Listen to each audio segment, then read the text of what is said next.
Հարգելի YouTube-ը դիտող բարեկամներ, մենք սկսում ենք մեր ռեպորտաժը իմ ուժգախ լաբորատորիայից, որտեղ վերջին 20 տարիների ընթացքում ես անցկացնում մարդկության պատմության մեջ նախադեպը ունեցող մի էքսպերիմենտ։ Ձեր էկրաններին դուք տեսնում եք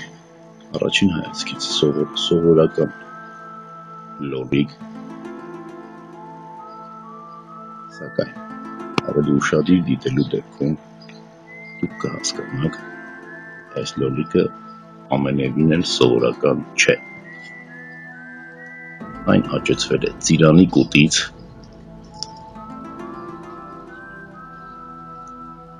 ինչպես տեսնում եք,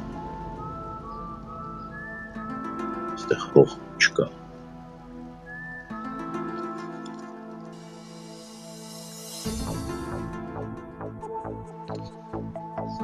Այս լաբորատորիան, որը գտնվում է երկրի մակերևույթից 900 մետր խորության վրա, կառուցվել է վերջին 20 տարիների ընթացքում, որպեսզի ծիրանի կուտից ստանանք պոմիդոր, մեզ անհրաժեշտ է ահռելի քանակությամբ էլեկտրաէներգիա։ Այդ էլեկտրաէներգիան արտադրվում է այս միջուկային ռեակտորում։ Ինչպես տեսնում եք, հեղուկը, որը գտնվում է ռեակտորում, այժմ եռում է, սակայն մենք կարող ենք մատով այն փորձել և տեսնել, որ այն չի այրում մեր մատը։ Սա էկոլոգիապես մաքուր եռմանջուր է, որը չի վնասում մարդու կենդանի հյուսվածքները։ Ռեակտորից, ինչպես տեսնում եք, դուրս են գալիս երկու կաբելներ, սա, ինչպես ասում են, նոլն է, իսկ սա ֆազը։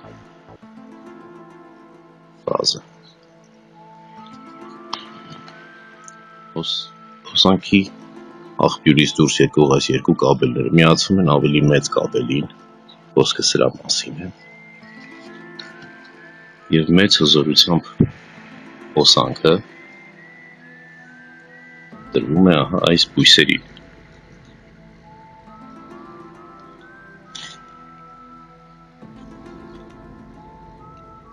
Բարձր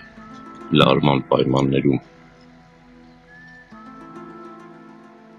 սերմերի հետ կատարվում է որոշակի գործընթաց, որը թույլ է տալիս դեղցի կորիզից ստանալ, օրինակ, բիբար,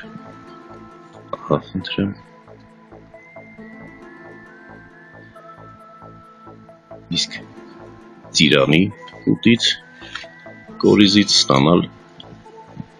պոմիդոր, խնդրեմ։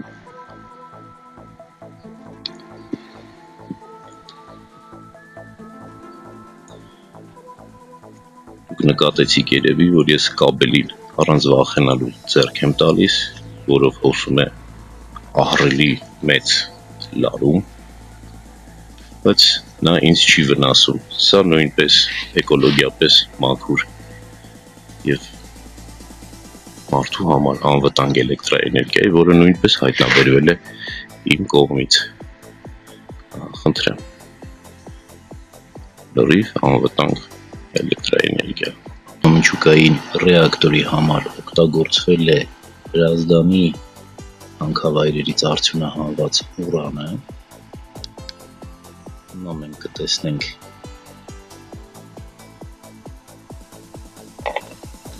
ինչ արդյունքներ ենք ստանում։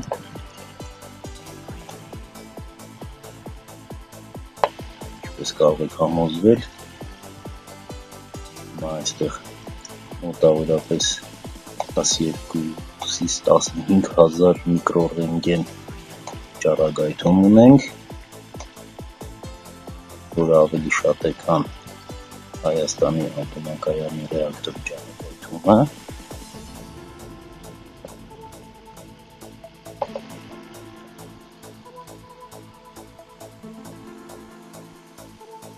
իսկ ռեակտորից դուրս ճառագայթումը հավասարվում է 0-ի, ինչը ռեակտորի դարձնում է բացարձակ անվնաս բնակարաններում օգտագործելու համար։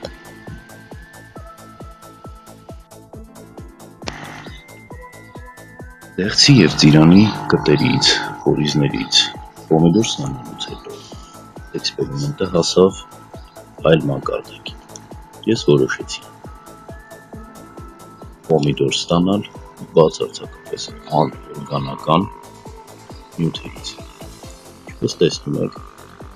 այս պոմիդորը չունի արմատներ և դա բացատրվում է նրանով, որ պոմիդորը իրեն անհրաժեշտ սնունդը ստանում է պլաստմասայից, սովորական ջուրերի շիշ, որն էլ հենց հանդիսանում է պոմիդորի համար արմատ։ Ներքևում դուք տեսնում եք միջուկային մեկ այլ ռեակտոր, երևում է այս պահին,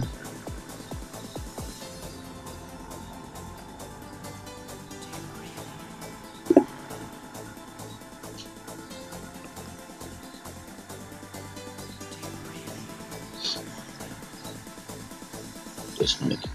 ռեակտորից դուրս եկող կաբել, սա կաբելը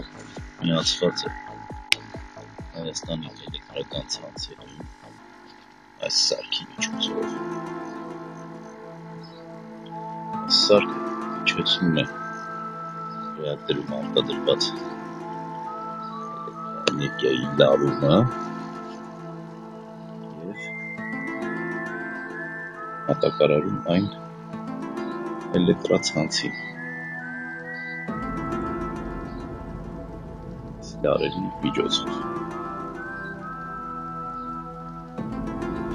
Այդ լարերի միջոցով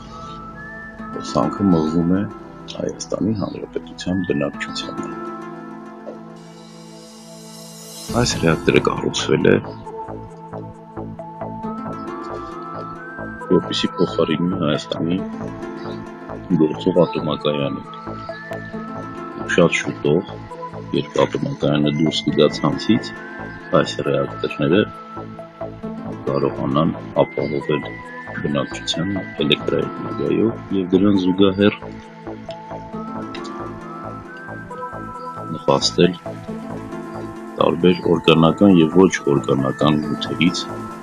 սննդամթերք ստանալու այս գործընթացին։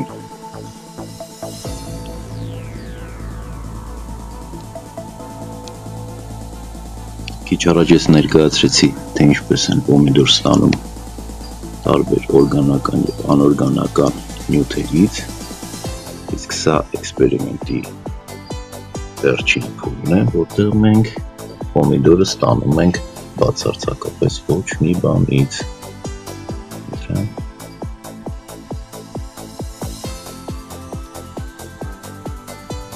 Մենք այստեղ պոմիդորը ստացել ենք օդից, օդում գտնվող մոլեկուլների